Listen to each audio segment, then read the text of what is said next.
தாராபுரத்தில் இந்த நிகழ்ச்சியை சிறப்பாக ஏற்பாடு செய்திருக்கின்ற எங்களுடைய இளைஞரணியினுடைய செயலாளர், மாவட்ட செயலாளர் அன்பு தம்பி இம்ரான் அவர்கள் மீது கஞ்சா கேஸ் போட்டு உள்ளதில் ஒரு எஸ்ஐ சொல்லியிருக்கான்.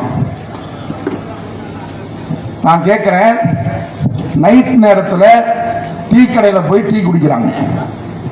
டீ குடிக்கிறவங்கள போதையில் இருந்தா அரெஸ்ட் பண்ணு, யாருக்காவது டிஸ்டர்ப் பண்ணி இருந்தா அரெஸ்ட் பண்ணு, இல்ல சட்ட ஒழுங்கு கெடுற மாதிரி ஏதாவது பேசி இருந்தா அரெஸ்ட் பண்ணு.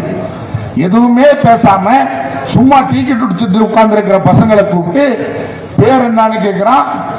இம்ரான் முஸ்லீம் பேர் சொன்னோடனே, முஸ்லீம் பேரா வாடா ஸ்டேஷனுக்கு போலான்னு கூட்டிட்டு போய் கஞ்சா கேஸ் போடுவேன்னு மிரட்டி இருக்கான். அவன் பேர் சிவகுமார் என்று சொல்லக்கூடிய ஒரு எஸ்ஐ.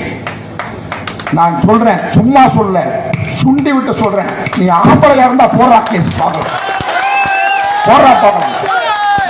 நீங்க வானா வந்து கைய கட்டிட்டு கஞ்சா கேஸ் போட்டு மிரட்டுனா சரிங்க சார்னு கேட்டு போன காலம் அல்ல இது. தமிழ்நாடு முஸ்லிம் முன்னேற்ற கழகம் இந்த சமூகத்தை தட்டி எழுப்பி இருக்கிறது. ஒன்னே அல்ல, உன் சட்டையை கழட்டி ஓட விட்டுருவோம் தெரியுமா? சும்மா தமிழ்நாட்டில் வந்து முஸ்லிம் இளைஞர்களை காவல்துறை அதிகாரம் என்ற அந்த ஒற்றை தோரணையை வைத்துக் கொண்டு கஞ்சா கேஸ் போடுவேன், சாராய கேஸ் போடுவேன்னா, சாராய விற்கிறவன் இங்க விற்காம இருக்கானா? கஞ்சா குடிக்கிறவன் கஞ்சா விற்காம இருக்கானா? லாட்டரி வியாபாரம் இந்த தாராபுரத்தில் நடக்காம இருக்குதா? இதெல்லாம் உங்களுக்கு தெரியாதா? டீ குடிக்க வர்றவன் மேல கஞ்சா கேஸ் போடுவேன் மிரட்டுற வேலை வச்சுக்கிட்டா காவல்துறை உயரதிகாரிகளுக்கு நான் எச்சரிக்கையாக சொல்கிறேன், அந்த இது போன்ற அயோக்கிய அதிகாரிகள் மீது நடவடிக்கை எடுக்க வேண்டும். இல்லை என்று சொன்னால் பொய் வழக்கு போடுவேன் மிரட்டின அந்த காவலரை கண்டித்து தமிழ்நாடு முஸ்லிம் முன்னேற்ற கழகம் வீதியிலே இறங்கி போராடும் என்று எச்சரிக்கிறேன்.